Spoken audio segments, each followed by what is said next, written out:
To be a man of the people. So every once in a while, the leader of the free world or a candidate for the office drops by a late night TV show just to remind us, hey, I'm a regular guy. They schmooze it up with a comedian, crack a few jokes, enjoy a good roast, and even let their hair down a little. Can I mess your hair up? Go ahead with my hairspray.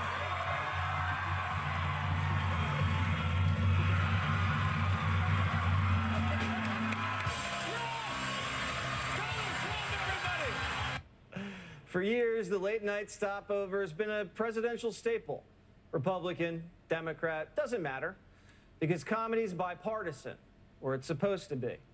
You can have Jimmy Fallon playing around with Trump on one show and slow jamming the news with Barack Obama on another. There will be no third term. I can't stay forever. Besides, Daddy's got a Hawaiian vacation booked in about 223 days. But who's counting? If comedy isn't your thing, don't worry. We have a couple presidents who know how to drop a wicked baseline.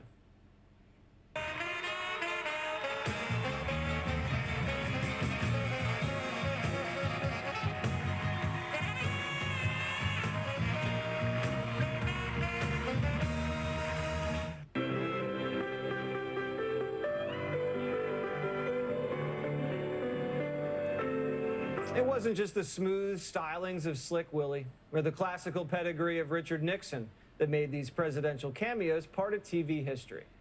It was the fact that they made themselves the butt of the joke. Oh, no. I don't think we could get Mr. Nixon to stand still for a socket to me. Socket to me? Nixon isn't the only one with a sense of humor. George Bush had a good laugh when giving us the top 10 things he wanted to do as commander-in-chief. Number 7. Make sure the White House library has lots of books with big print and pictures.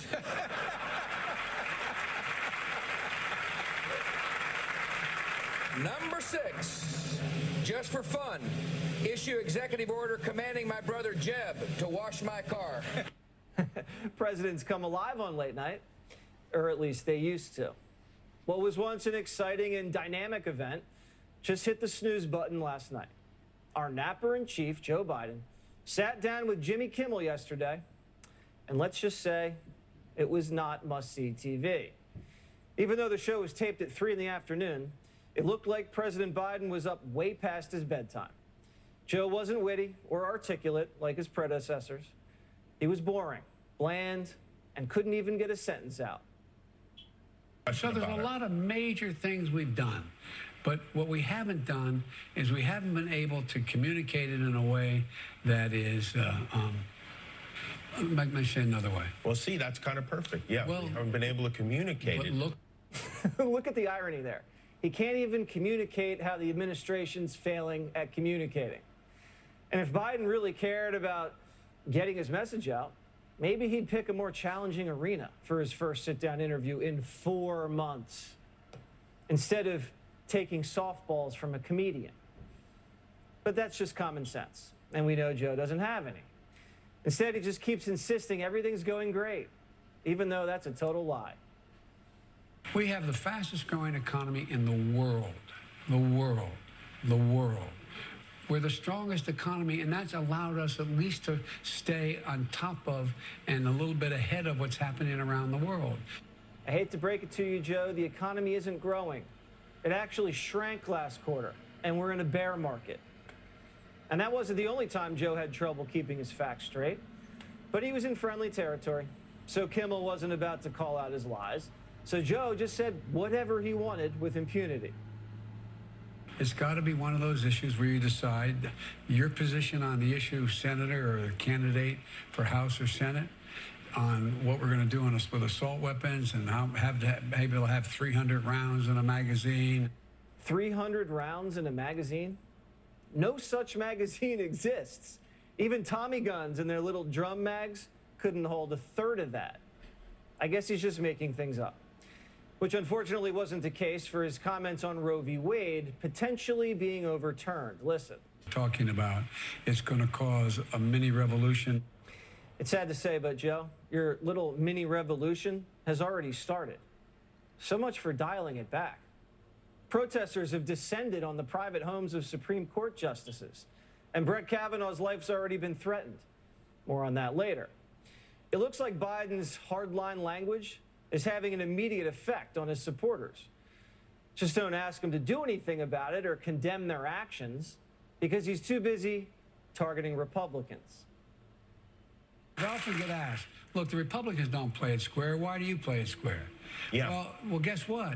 If we do the same thing they do, our democracy will literally be in jeopardy. It's like you're playing Monopoly with somebody who, won't pass go and won't follow any of the rules. And how do you ever make any progress if they're not following the rules? We've got to send them to jail, There's that little box directly to jail. Well, it didn't take long for Biden's message to reach the FBI. This morning, the feds arrested Ryan Kelly, the leading Republican candidate in the Michigan governor's race. Kelly was targeted by the FBI for being outside the Capitol on January 6th, but the timing's suspicious. As the Democrats are gearing up for their primetime January 6th spectacle tonight. Look, I know Biden was probably joking, but can you imagine if Trump had talked about sending his opponents to jail like that? All hell would have broken loose. The media would have turned it into a full-blown crisis. Instead, the left is turning a blind eye as Republicans get thrown in prison, while the FBI sets up fake kidnapping stings against Gretchen Whitmer. So that's why it was no surprise that Biden's cameo last night was a total flop. He sat down with a Democrat activist, took some softball questions, and called it a victory.